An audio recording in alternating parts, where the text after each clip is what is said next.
we had a couple questions concerning now that Utah's lost a game, USC's lost a game, that if USC defeats UCLA and you've got 3 11-1 football teams, and let's say Oregon loses twice, do we really expect that? I guess once would be to UCLA, of course, and then losing another game. And it's a 3-way tie. Everyone understanding that divisions no longer exist in the Pac-12, that just the 2 highest ranked, I should clearly state that has nothing to do with the rankings, the 2 highest in the standings go to the Pac-12 championship game. So if we've got 3, forget their overall records, it is their conference record that matters. So if we have 3 8-1 teams looking at Utah, UCLA, and USC, and they've beaten each other in a round robin, meaning USC beat UCLA, UCLA beat Utah, and Utah beat USC, then there's a series of tiebreakers that is pretty standard to the sport in regards to going to records against common opponents.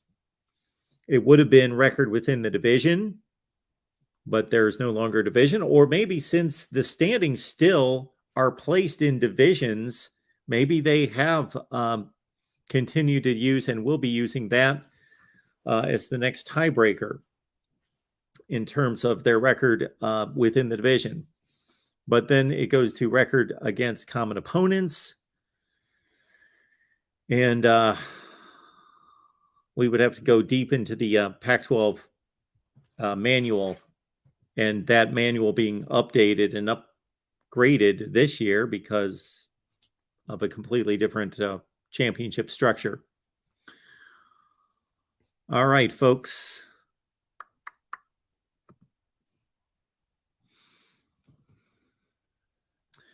Tim says USC wins out, they will be in because they will be ranked higher in the poll if they don't meet head-to-head and finish with the same record. I got to think that, and again, I'm not going to discount that, because each league, you know, there's been devised for years and years and years in football in particular, a pretty standard tie-breaking system that most conferences, both in the NFL and in college football, use. But it is up to each conference to determine what their tie-breaking system is. I think, personally, that it is beyond ludicrous and pathetic for any conference to rely on the Associated Press or the College Football Playoff Selection Committee's rankings to determine what they do in their own conference. How pathetic is that? We have a conference. We are smart people. We run the conference. We make all the decisions that pertain simply to our conference. And then we're going to rely on some outside committee to determine who our champion is. That hopefully is not the case, but I know that it's been the case in other conferences, which again is pathetic.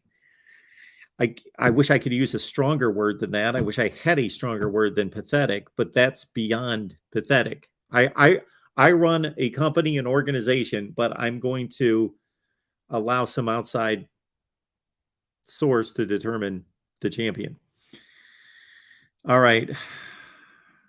So Tim has posted record, head-to-head, national ranking. That is Pac-12. Okay, this is worthy of a video to be posted. I need to post a video on this and tell George Kliavkov and the rest of the Pac-12 how much respect I've lost for them. That is a pathetic, weak-minded, stupid, moronic way to determine your champion. Let's get Matt back in here. I got to get Matt's thought on this because I have not been able to. Matt, glad that you're back with us. We good? My internet's really just being annoying, just like Pac-12 refs. Yes, like Pac-12 refs. And you know what now? Like the Pac-12 commissioner and the ruling body, because this is what I have an issue with, Matt.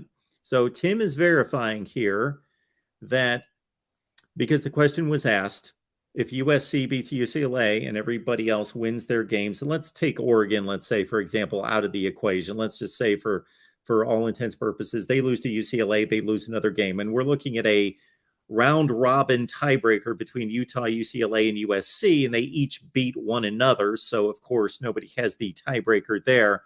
Tim is telling us that the third tiebreaker is national ranking, the playoff committee's ranking. I always thought it was, depending on the conference, each conference rules on itself and develops and determines its own rules, but there is a division record to take into account. And then there is common opponents before you get to the national ranking, which I, as a conference commissioner, wouldn't even touch somebody else's national ranking. Yeah. So here's what I definitely do know. All right. After head to head, yes, the next tiebreaker is the highest ranking, or highest placed in the Pac-12 standings. It's the highest placed common opponent. Okay. So USC and Oregon do not play, but the other teams would have a common opponent.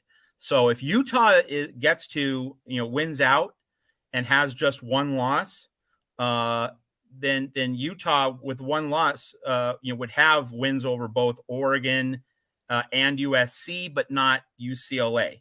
If UCLA, loses to Oregon, so UCLA would not have the head-to-head against Oregon. And then USC, UCLA would basically become a tiebreaker because they would both have one conference loss, and then USC, UCLA, the winner goes ahead. But the way the first place you want to look at is the highest placed common opponent. So a USC, let's say hypothetically that USC, UCLA, and Utah all tie with one conference loss. Now, what that would mean is that Utah beats Oregon. All right. And so if Utah beating Oregon and then UCLA having one and only one loss and USC having one and only one loss, that means USC beats UCLA. So that means UCLA beats Oregon. So that means Oregon's out, and it would be a three-way with USC, UCLA, Utah. So they would all have head-to-head results. And so because Utah would have a win over, Utah and UCLA would have wins over Oregon in that hypothetical, and USC doesn't, that might not work out well for the Trojans because UCLA and Utah would both have wins over the Ducks that USC would not have. Now, it's because USC didn't play Oregon, but that would probably put USC on the outside looking in.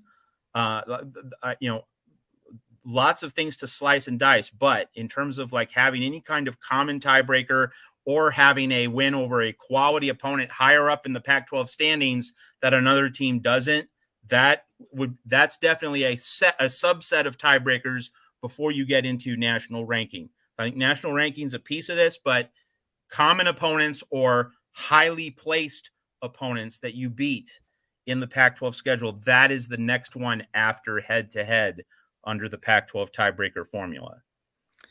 I will make two comments and we'll bring in our guests to talk UCLA and Oregon. Mine would be in regards to a tie-breaking system. Number one, I would not want to involve the College Football Playoff Selection Committee or any type of outside ranking. We're autonomous. We run a conference. Why are we looking to some kind of outside power base to determine our champion?